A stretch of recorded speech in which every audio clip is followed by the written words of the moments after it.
రాజ్యమేది లేదు గాని రాణిలాగా చూసుకుంటా, కోట కట్టలేను గాని కళ్ళల్లో నిన్నే దాచుకుంటా. రాత ఎట్లా రాసి ఉన్నా ఆ మార్చి నీతో రాసుకుంటా.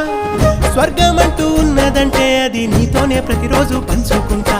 నిన్ను గన్న మీ నాన్న కన్నా అల్లారు ముద్దుగా సాదుకుంటా. నీకు కోపం వస్తే కొంత దూరం ఉంటా, నువ్వు గీత గీస్తే నేను దాటనంటా. కంట నీరు కంటి రెప్ప దాటకుండా కాటుకై కావలుంటా. రాంబాయి నీ మీద నాకు మనసాయనే,